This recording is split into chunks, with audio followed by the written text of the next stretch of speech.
The phone buzzed once, then again, and by the third vibration, the entire hospital waiting room went silent. A nurse froze mid-step. A doctor looked up from a clipboard. The security guard by the door stared openly as the man in the dark suit slowly pulled his phone from his pocket, his face draining of color. "That message," he said quietly, his voice tight, controlled. "Read it again." His assistant's hands trembled as she turned the screen toward him. "Please, sir, I don't know who else to text. My brother is bleeding and they won't treat him without money. I thought this was the charity number. Please help us." The man swallowed hard. Across the room, a teenage girl stood barefoot on the cold hospital tiles, clutching a blood-soaked scarf. Her eyes were swollen from crying, her braids half unraveled, her clothes smeared with dust and dried blood. She did not know who he was. She did not know that the number she had typed in desperation belonged to one of the richest men in the world. But the billionaire knew her now. And what he did next would shake every person in that building. He stood up. "Where is she?" he asked. The assistant hesitated. "Sir, are you sure?" He was already walking. When his eyes finally met the girl's, recognition hit him like a blow. She was staring at her phone again, refreshing the screen, whispering to herself. "Please," she murmured, "please." He crossed the distance between them in long strides and stopped right in front of her. "Did you send this message?" he asked. The girl looked up slowly. Fear flashed across her face. I'm sorry if I texted the wrong number, I thought." "You didn't," he said. Her breath caught. Before she could speak again, alarms rang down the corridor. Nurses shouted. A stretcher burst through the double doors, soaked in red. Someone yelled, "We're losing him." The girl screamed her brother's name and tried to run, but security grabbed her arms. The billionaire raised his voice, sharp and commanding. "Let her go." They hesitated. He didn't repeat himself. And as the girl tore free and ran after the stretcher, the billionaire turned to his assistant and said the words that would change everything. "Shut down my schedule, call the board, and find out why a child had to beg a stranger to save her brother. Because this was no accident. And the wrong text message had just exposed something far bigger. 2 hours earlier, the girl had been sure the number was correct. She sat on the edge of a cracked sidewalk in a crowded neighborhood where sirens were background noise and hope came in short supply. Her name was Aaliyah. She was 16, African-American, born and raised between two worlds, her grandmother's stories of Lagos and her own reality in Southside Chicago. Her brother Malik lay on the ground beside her, his breathing shallow, his shirt dark with blood. "Stay awake," she whispered, pressing the scarf harder against his side. "Just stay awake." It had happened fast, too fast. One moment Malik was laughing, teasing her about walking too slow. The next, a car screeched, a door flew open, and everything turned into noise and fear. No faces, no names, just pain. The ambulance took too long. When they finally reached the hospital, the front desk asked the question Aaliyah dreaded. "Do you have insurance?" She shook her head. The nurse's eyes softened, but her voice didn't. "We'll see what we can do." Minutes passed, then more minutes. Malik groaned. Aaliyah's hands shook as she searched her phone. She remembered the flyer taped to the corner store window. Emergency medical aid, text for help. She typed the number from memory, not knowing she'd missed one digit. Her message was short, honest, desperate. She pressed send and waited. When the reply came, it wasn't automated. It wasn't cheerful. It wasn't polite. It was immediate. "Where are you?" Aaliyah stared at the screen, confused. She typed back, "St. Agnes Hospital, please hurry." She didn't know that the man reading her message was standing in a private elevator across town. On his way to donate millions at a charity gala he suddenly no longer cared about. She didn't know his name carried weight in rooms she'd never enter. All she knew was that someone answered.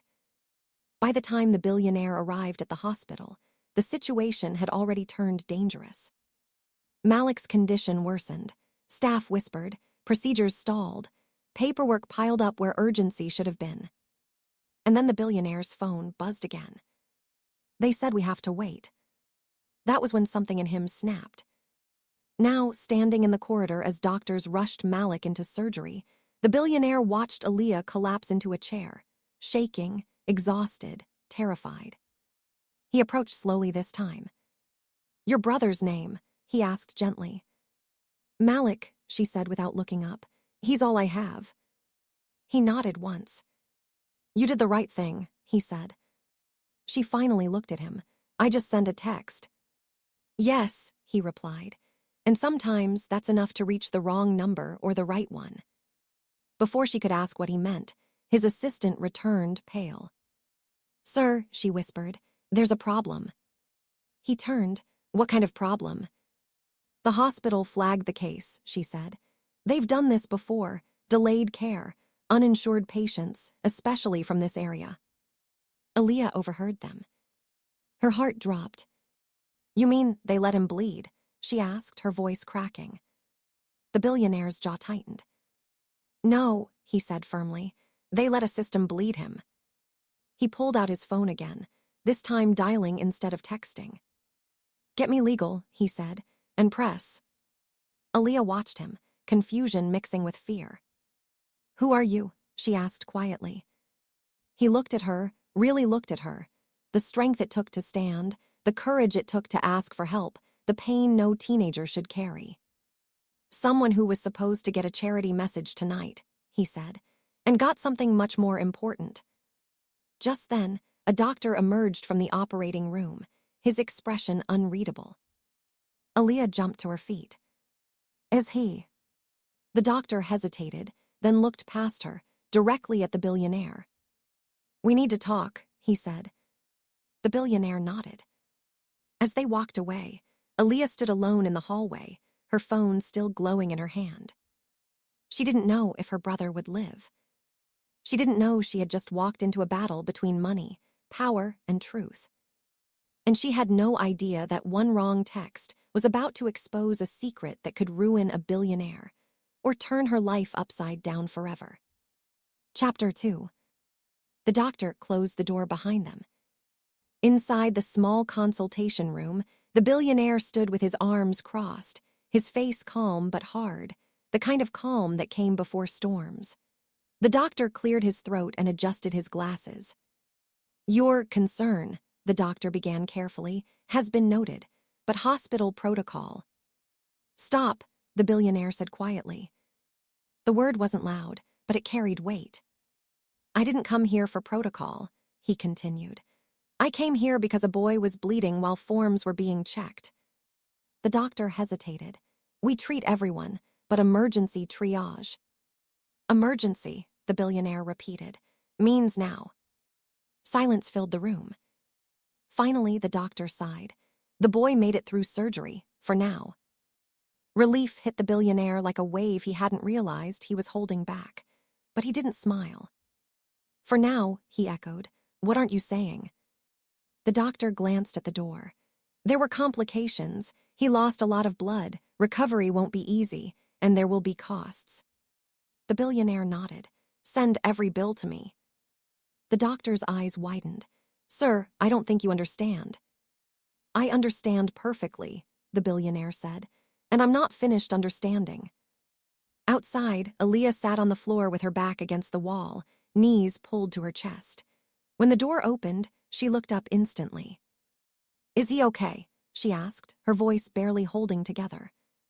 The billionaire knelt in front of her, so they were eye level. "He's alive," he said, "and he's being taken care of." Her breath broke.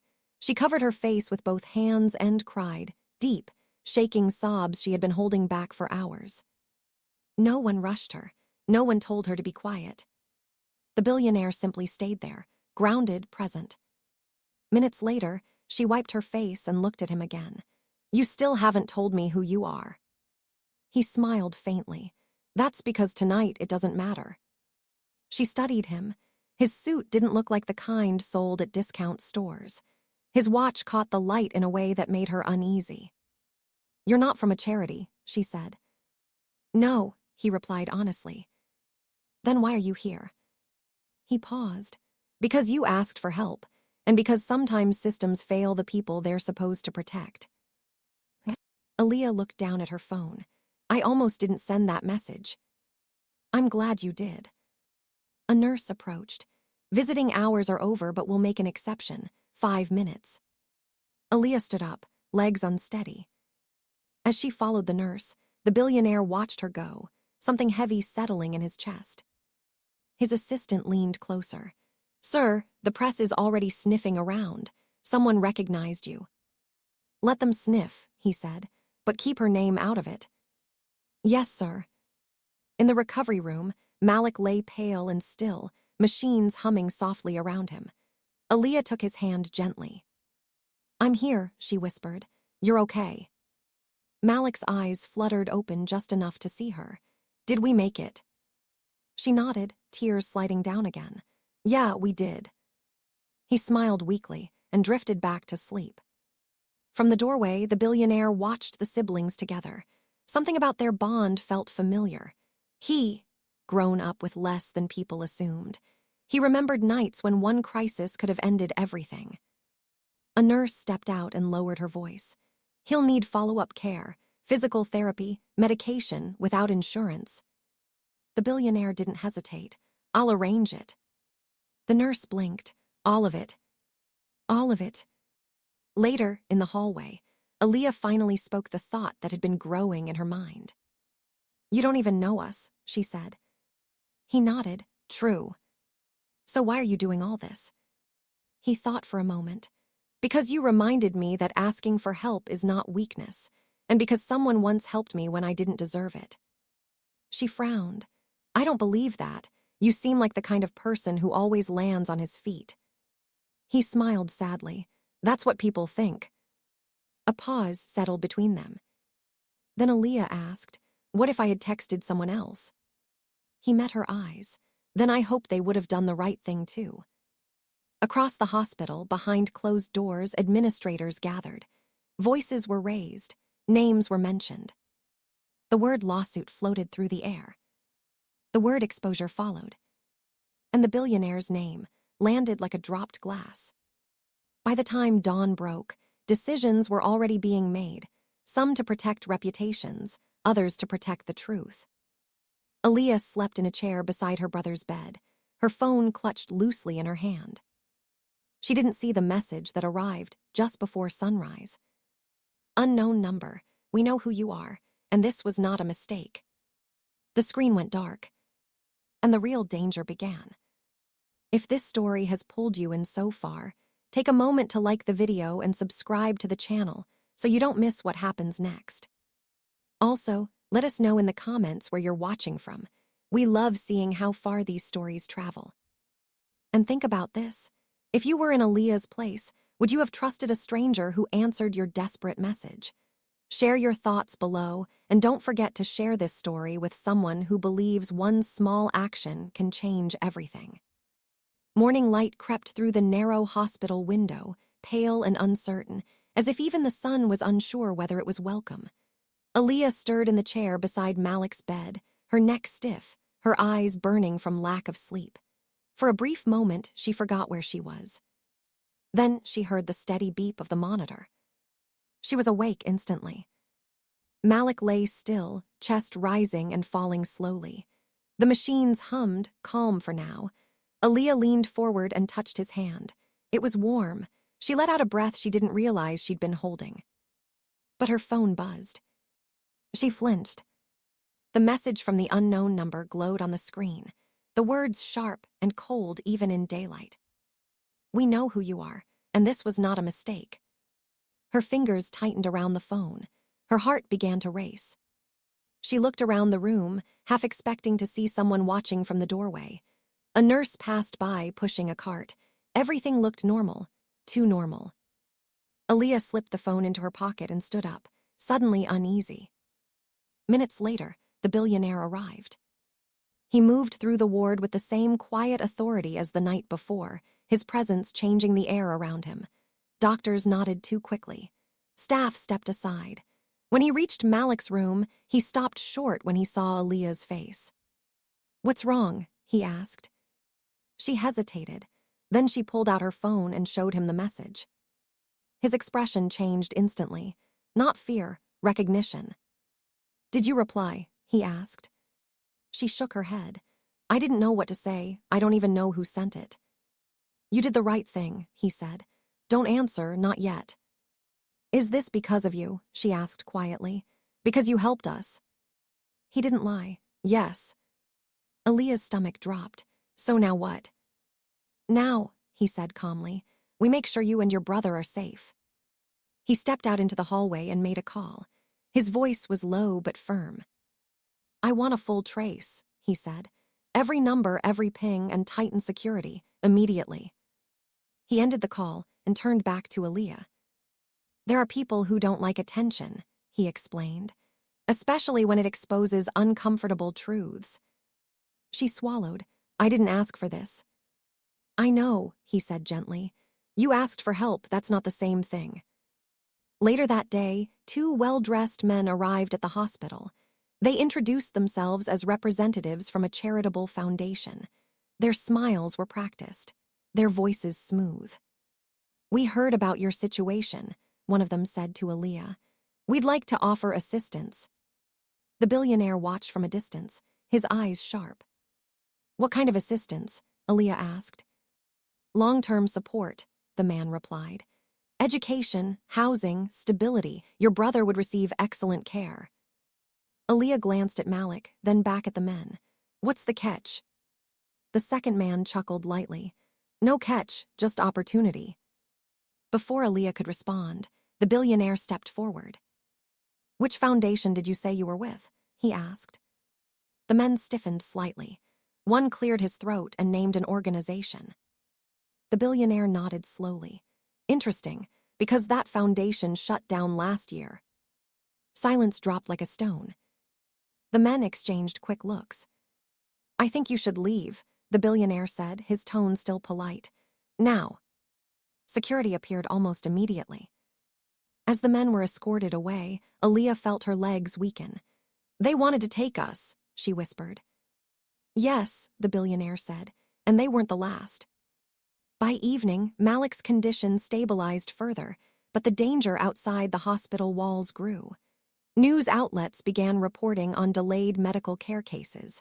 Anonymous sources leaked documents. The hospital administration scrambled. Aaliyah watched the chaos unfold on a small TV in the waiting room. "This is because of us," she said. "It's because of the truth," the billionaire corrected. That night, he made a decision. "You can't stay here," he told Aaliyah. "Not once Malik is discharged." "Where will we go?" she asked. He met her eyes. "Somewhere secure, temporary, until this settles." She hesitated. Trust didn't come easily to her. But she looked at her brother, then back at the man who had answered a text no one else would. "Okay," she said quietly. They moved quickly. Within 48 hours, Malik was transferred to a private facility under a different name. Aaliyah barely had time to process it. Everything felt like a blur of corridors, cars, and whispered instructions. As they drove away from the hospital, Aaliyah looked back through the rear window. She didn't see the black car parked across the street. She didn't see the man inside raise a phone and speak into it. "They're moving," he said, "just like you predicted." At the secure house, Malik slept peacefully for the first time in days. Aaliyah sat by the window, watching the street below. "Do you think it'll ever stop?" she asked. The billionaire leaned against the wall. "Eventually, but not before it gets worse." She looked at him sharply. "You knew this would happen." "Yes," he admitted, "but I also know how to end it." She waited. "There's a reason that number you texted wasn't public," he continued. "It was supposed to be private, a direct line, and someone was using it to watch who reached out for help." Aaliyah's blood ran cold. "So they let people suffer to see who would beg." He nodded once, "And who would answer?" She stared at him. "Then I wasn't the mistake." "No," he said, "you were the trigger." Outside, the night deepened. And far away, Powerful people realized the girl with the wrong text message was about to bring everything down. The secure house was quiet in a way that made Aaliyah uneasy. It sat behind tall iron gates in a calm neighborhood where the streets were clean and the houses looked untouched by struggle. Inside, the rooms were large but warm, furnished with care rather than luxury. Still, Aaliyah couldn't relax. Safety felt temporary, like borrowed time. Malik slept in the upstairs room, his breathing steady, a nurse stationed just outside the door. For the first time in days, his face looked peaceful. Aaliyah watched him for a long moment before quietly closing the door. Downstairs, the billionaire stood at the kitchen counter, studying documents spread out like puzzle pieces. Screens glowed softly, showing maps, names, timelines. "You don't sleep much, do you?" Aaliyah asked. He looked up, not when something important is at stake. She leaned against the doorway. "You said you know how to end this." "Yes, but you haven't said how." He gathered the papers into a neat stack. "Because once I do, there's no going back." She crossed her arms. "I didn't choose this." "No," he said calmly, "but you're part of it now." Aaliyah exhaled slowly. "Then tell me the truth." The billionaire studied her for a long moment, measuring not her age, but her strength. "There's a network," he said. "Hidden behind charities, scholarships, emergency aid lines. They watch who reaches out in desperation. Children, families. They collect data, control narratives, and decide who is worth saving." Aaliyah's stomach twisted. "Why?" "Power," he answered simply. "Influence and silence." She shook her head. "That's evil." "Yes," he said, "and very organized." Aaliyah's phone buzzed on the table. Both of them froze. She picked it up slowly. Another message from the unknown number. "You should not have moved. This ends badly when you don't listen." Her hands trembled. "They know." The billionaire was already moving, making another call. "Increase perimeter security. No vehicles in or out without clearance." He ended the call and turned to her. "They're trying to scare you into disappearing." "It's working," she whispered. He softened his voice. "Fear is how they win." That night, Aaliyah dreamed of her phone ringing endlessly, numbers changing, faces she couldn't see calling her name. She woke up drenched in sweat just as the sun began to rise. Downstairs, voices murmured. She crept down the stairs and stopped halfway when she heard the billionaire speaking sharply. "You leaked it too early," he said. A woman's voice replied through the speaker. "If we waited, they'd erase everything." "And now they're panicking," he said, "which makes them dangerous." Aaliyah stepped fully into the room. "What did you leak?" The billionaire turned. "Hospital records, delayed treatments, patterns." Her heart pounded. "So this is bigger now." "Yes," he said, "publicly big." By noon, the story was everywhere. News anchors spoke in urgent tones. Social media erupted with outrage. Hashtags trended. Former patients came forward. Families told stories that sounded too familiar. Aaliyah watched it all unfold on the television. "That could have been Malik," she said. "It almost was," the billionaire replied. A knock came at the gate. Security stiffened. A government vehicle waited outside. Two officials stepped in, badges visible. "We'd like to speak with the girl," one said. Aaliyah's chest tightened. "About what?" "Her message," the man replied, "and the number she texted." The billionaire stepped between them. "She's a minor." "This is a federal matter," the other official said. "She may be at the center of a criminal investigation." Aaliyah felt the room tilt. "Criminal," she repeated. "I asked for help." One official softened slightly. "We just need answers." The billionaire's eyes hardened. "You'll get them, on my terms." After tense negotiations, they agreed to return the next day. When the door finally closed, Aaliyah slumped onto the couch. "I don't want to be famous," she said. "I don't want interviews, I just want my brother to be okay." "I know," the billionaire said quietly. "But sometimes, change comes through the people who never asked for it." That evening, Malik woke up stronger than he had been in days. "Aaliyah," he murmured, "why are there guards?" She smiled tightly. "Long story." He looked at the billionaire. "Is he the reason I'm still here?" The billionaire nodded. "Partly." Malik frowned. "Then thank you." As night fell, the billionaire received another call. His face went still.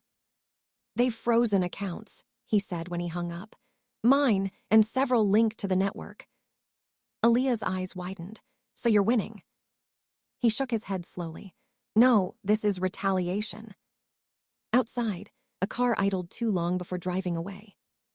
From a dark room miles away, someone watched the news footage of Aaliyah's blurred face. "She's becoming a problem," a voice said. Another replied, "Then she needs to disappear."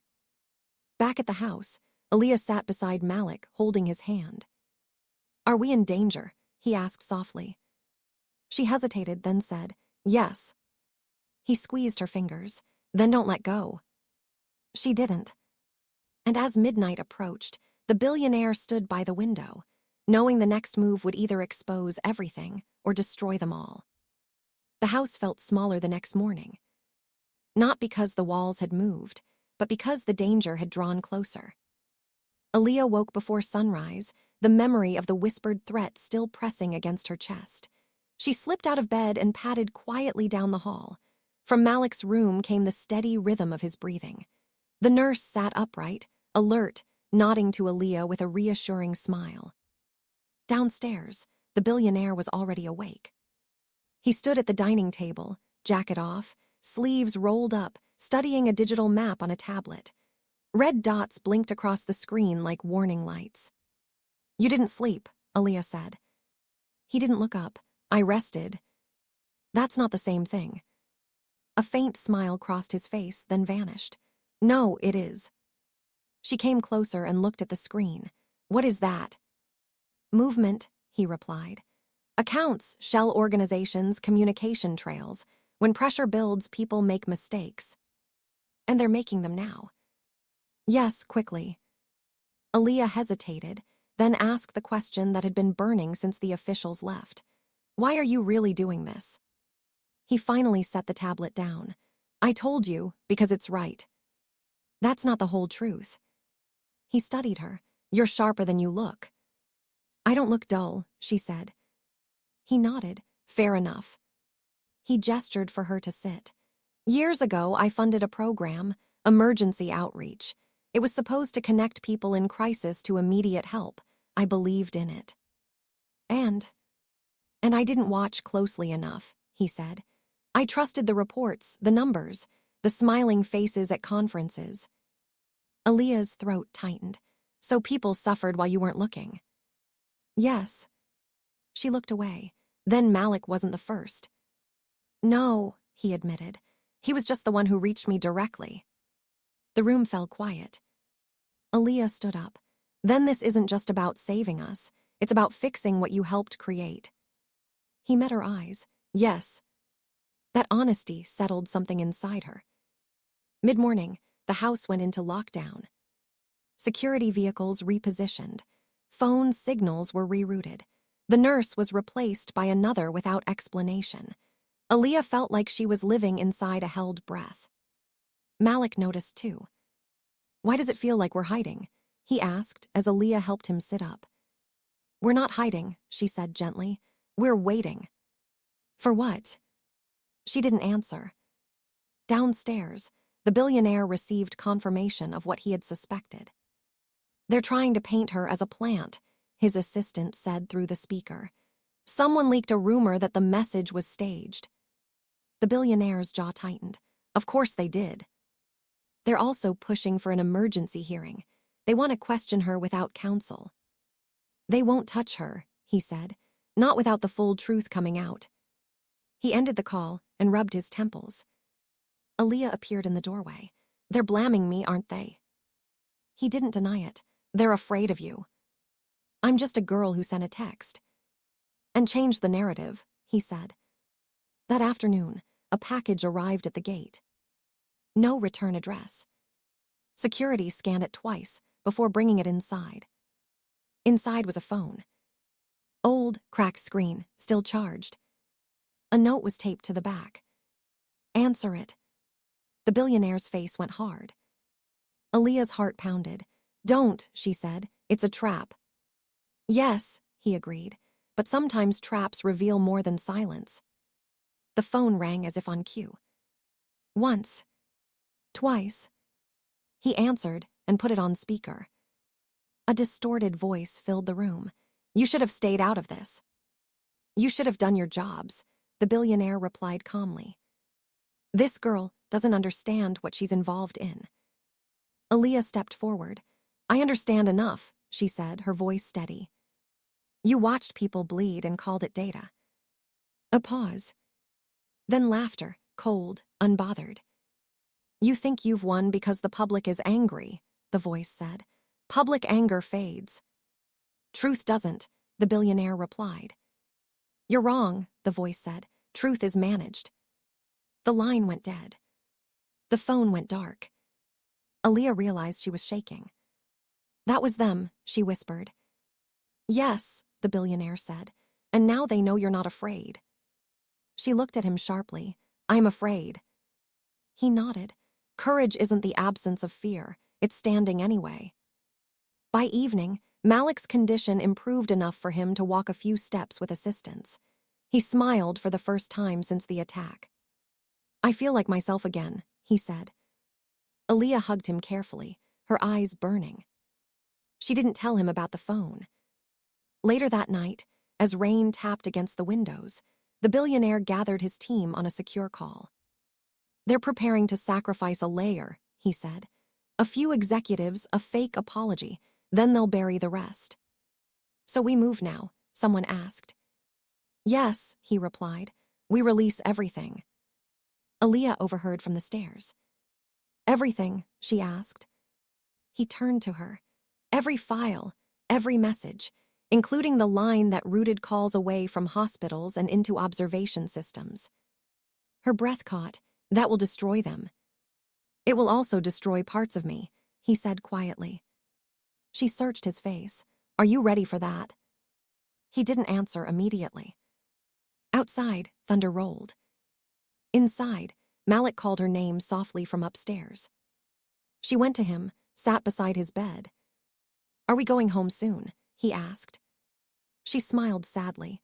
One day. Promise.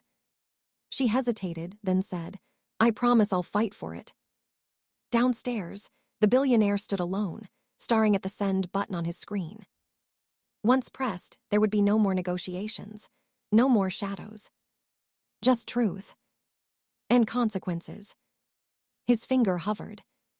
Far away, in another city, alarms began to sound in offices that had never expected to be seen.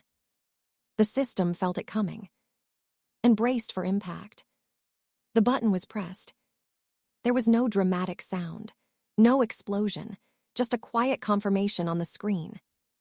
Upload complete. Within minutes, the truth began to move faster than anyone could control.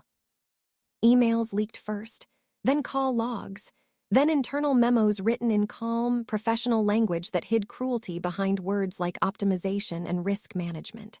Screenshots spread across social media. Newsrooms lit up. Phones rang without stopping. At the secure house, the billionaire watched the chaos unfold in real time. They're scrambling, his assistant said over the line, trying to contain it. They can't, he replied. It's too late. Upstairs, Aaliyah sat beside Malik, helping him sip water. She could hear the raised voices downstairs, the tension in the air. What's happening? Malik asked. The truth, she said softly. Finally. On the television mounted to the wall, a breaking news banner flashed. Expose, ROCKS National Charity Network. A commentator spoke rapidly. Documents released early this morning suggest that emergency outreach numbers were rerouted, delaying aid to uninsured patients while data was collected for private analysis. Malik frowned. That's what happened to me. Aaliyah nodded. Yes. His eyes widened slowly. So they watched me bleed. She took his hand, but they didn't win. Downstairs, A different screen showed another development. Illegal alert, emergency injunctions, arrest warrants being prepared. Then the billionaire's phone buzzed. He answered, listened, and closed his eyes briefly. "They've issued a subpoena," he said to the room. "For me and for her." Aaliyah froze at the top of the stairs. "For me?" "Yes," he said gently, "as a witness and possibly more." Her chest tightened. "I didn't do anything wrong." "I know," he said, "but they'll try to make you the story instead of the system." She walked down slowly. "I'm not hiding." He studied her. "This will be hard." "I've already been scared," she replied. "I survived that." Outside, sirens wailed in the distance. By afternoon, the house was surrounded, not by enemies, but by cameras. News vans lined the street. Drones hovered until security forced them back. The billionaire stood at the window. "They found us." Aaliyah stood beside him. "Are we safe?" "For now," he said, "but the next phase won't be quiet." A secure convoy arrived just before dusk. "We need to move," a security lead said. "Federal custody, controlled environment." Aaliyah looked at Malik. "He can't travel like this." The billionaire nodded. "Then we stay." The security lead hesitated. "Sir." "I said we stay," the billionaire repeated. The call came minutes later. "They've agreed," the voice on the line said. "Temporary hold, but tomorrow she testifies."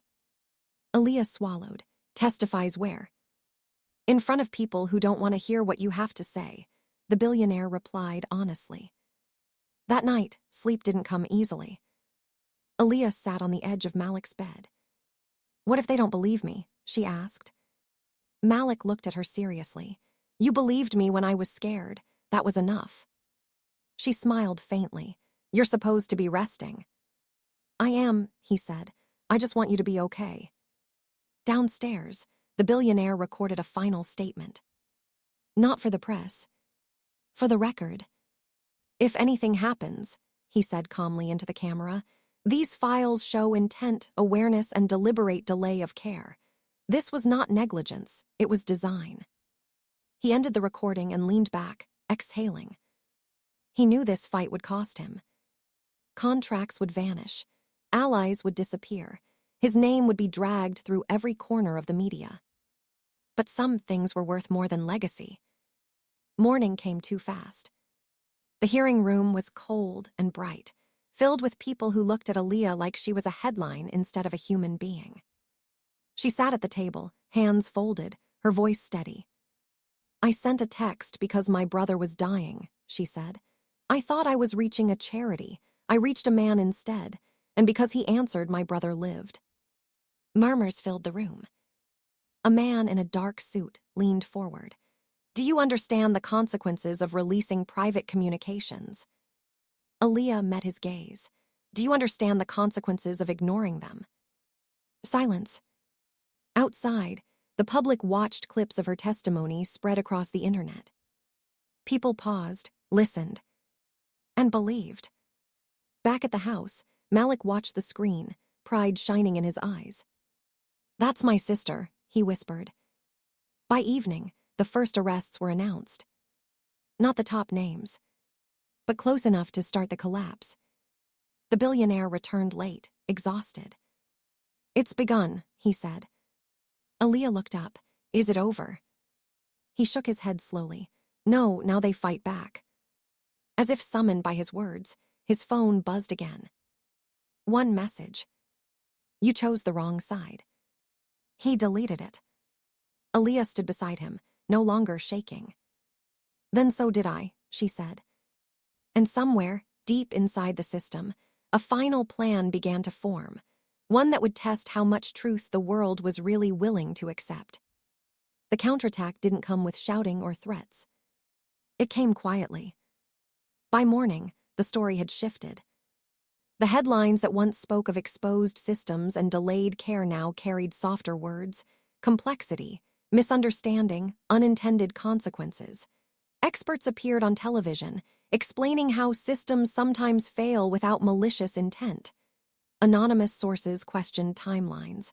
Doubt crept in. Aaliyah noticed it immediately. "They're changing the story," she said, watching the screen from Malik's bedside. "Yes," the billionaire replied. "They're trying to blur it." Outside the house, the cameras thinned, not because interest had died, but because attention was being redirected elsewhere. "That's how this works," the billionaire continued. "Outrage burns hot, then fades. They're counting on that." Aaliyah clenched her jaw. "I won't fade." Federal protection arrived that afternoon. 2 agents stood at the gate, professional, unreadable. They explained the terms calmly. No leaving without notice. No unscheduled visitors. All communications monitored. "It's for your safety," one said. Aaliyah nodded, but unease settled in her chest. Malik sensed it. "Are we in trouble?" "No," she said quickly. "We're just important right now." "I don't like being important," he said. Neither did she. Later, the billionaire received a call he had been expecting. "They're offering a settlement," his legal counsel said. "A public apology, a restructuring, quiet compensation for affected families." "And no accountability," the billionaire replied. "Yes." He looked at Aaliyah across the room. She was helping Malik with his exercises, focused, gentle. "No," he said firmly. "We don't settle." The line went quiet for a moment. "Then they'll come for you harder." "I know." That evening, Aaliyah received a message, not a threat, not a warning. An offer. Scholarship, relocation, a fresh start. This can all go away. She stared at the screen, heart pounding. She showed the billionaire. "They want to buy you out," he said. "For how much?" she asked bitterly. "Enough to make silence tempting." She deleted the message. "I won't trade my brother's blood for comfort," she said. He nodded slowly, respect clear in his eyes. That night, Malik's fever spiked. Doctors arrived quickly, reassured them it was a reaction, not a setback. Still, Aaliyah sat by his bed, fear curling tight in her chest. She thought of the men who had laughed on the phone, the calm way they spoke about outcomes. "You're not allowed to take him," she whispered into the quiet room. "You already took enough." Across the city, a meeting took place behind closed doors. "We underestimated her," a voice said. "She's a child," another replied. "She's a symbol now." Silence followed. Then we removed the symbol. Back at the house, the billionaire paced. "Something's wrong," he said. "They're too quiet." Aaliyah looked up. "What does that mean?" "It means they're planning something that doesn't look like a threat." The next morning, the subpoena changed. Aaliyah was no longer just a witness. She was now listed as a subject of interest in an expanded inquiry. "They're trying to intimidate you legally," the billionaire explained. "Bury you in process." "I can handle questions," she said. "Yes," he replied, "but they're hoping you'll break under pressure." Aaliyah thought of the hospital hallway, the cold floor under her feet, the moment she almost didn't send the text. "I didn't break then," she said. "I won't now." Malik smiled weakly from the bed. "She's stubborn," he said. "Always has been." The billionaire smiled despite himself. By afternoon, something unexpected happened. More voices emerged. Nurses, dispatchers, former analysts, people who had worked inside the system and stayed silent for years. They came forward. "I thought it was just data," one woman said on television, tears streaming. "I didn't know people were dying while we waited." The story shifted again. This time, toward accountability. Aaliyah watched, stunned. "They're brave," she said. "They're late," the billionaire replied. "But brave, yes." That night, the billionaire received a secure message. "We need to talk. No lawyers, no press." He showed it to Aaliyah. "It's a trap," she said immediately. "Yes," he agreed, "which means it's also a crack." He thought for a moment.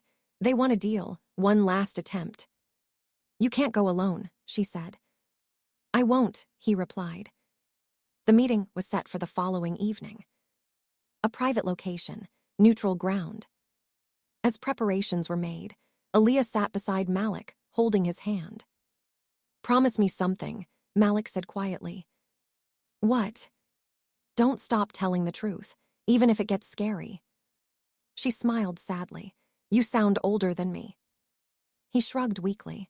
"I've had a weird week." She leaned her forehead against his. "I promise." Downstairs, the billionaire packed nothing but a folder. Inside were names, dates, decisions. Enough to bring everything down. As the sun set, he stood at the door, pausing.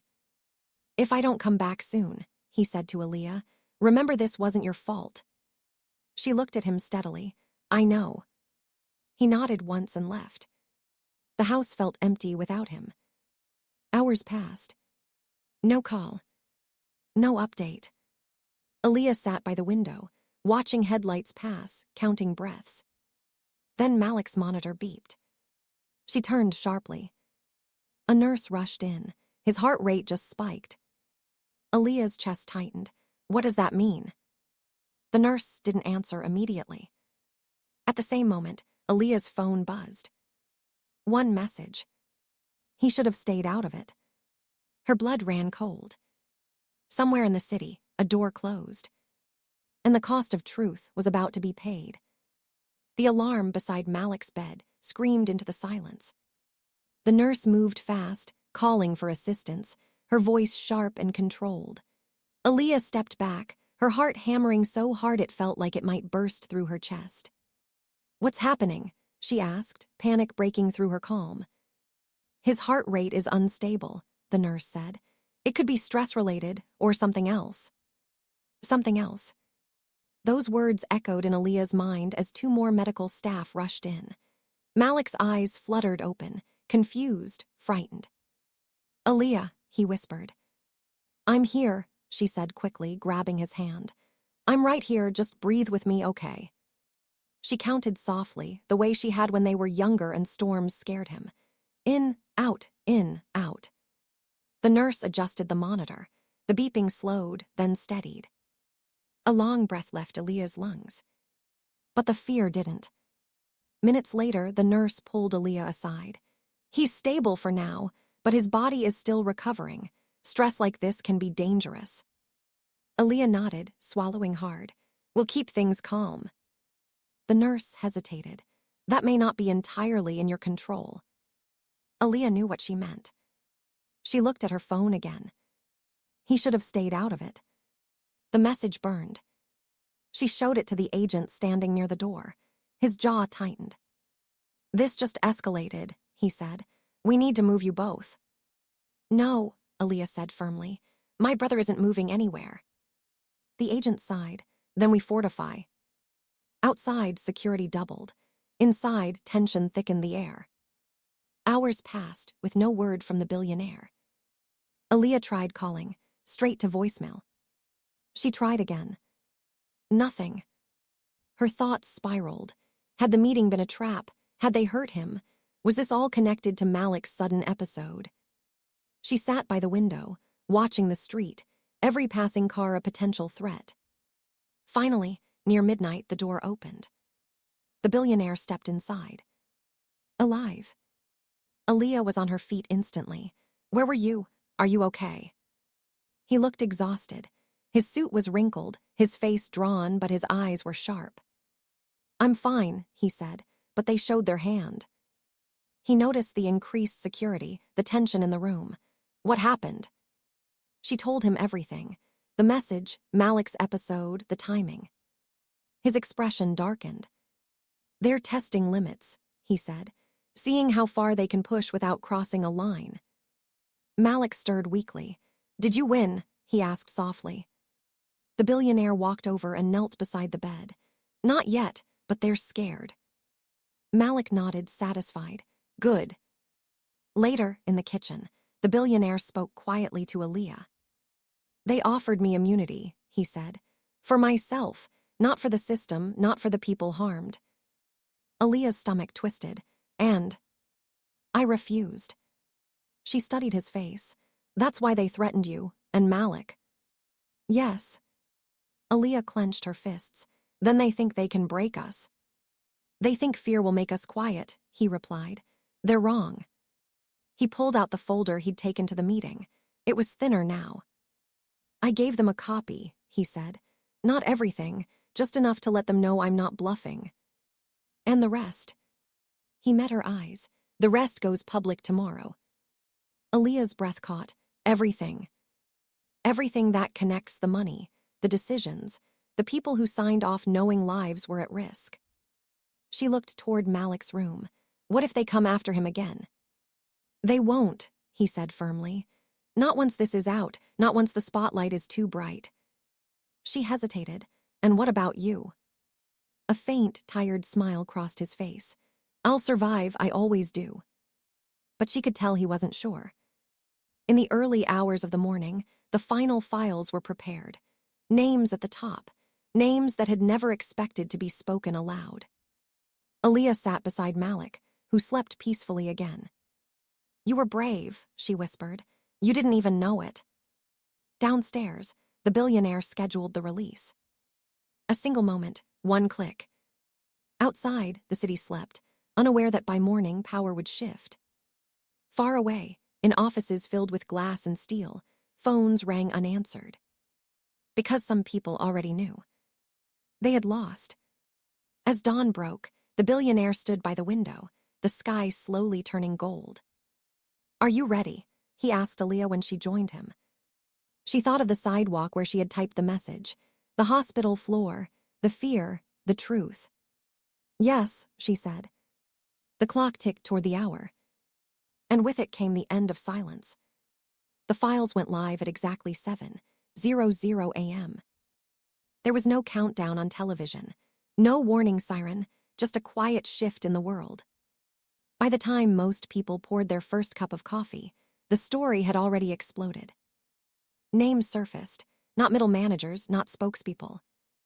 Real decision makers, board members, financial backers, people who had signed off on efficiency models, knowing full well that delays would cost lives. Screens filled with documents highlighted in red. Audio clips played on repeat, voices calm, detached, discussing acceptable loss ratios. By mid-morning, the word charity had disappeared from the headlines. It was replaced with indictment. At the secure house, Aaliyah stood in front of the television, Malik seated beside her in a wheelchair, a blanket over his legs. He watched quietly, absorbing more than anyone expected. That man, Malik said, pointing weakly at the screen. He sounds like he didn't care. He didn't, Aaliyah replied, but now everyone knows. Phones rang nonstop. Government agencies released statements. International partners suspended ties. Boards dissolved themselves overnight in desperate attempts to survive. Then came the arrests. Not symbolic ones. Real ones. Handcuffs, cameras, court steps. Aaliyah felt something loosen inside her chest that she hadn't realized was locked tight.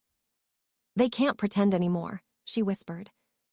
The billionaire stood a few steps behind her, watching history catch up to people who had outrun it for years. They'll try, he said, but it won't work. By afternoon, the tone shifted again. Not to doubt. To reckoning. Former patients spoke openly. Families shared names and faces. Nurses cried on camera. Dispatchers admitted they had followed instructions they didn't fully understand. The world listened. And believed. At sunset, Malik was wheeled outside for the first time in days. The air was cool, clean. I forgot what outside felt like, he said. Aaliyah smiled. You'll get used to it again. He looked up at her. Did all this really start because you sent a text? She nodded slowly. I thought I was texting a charity. He thought about that. Then I'm glad you were wrong. Inside, the billionaire took a call he had been expecting. Yes, he said calmly. I understand.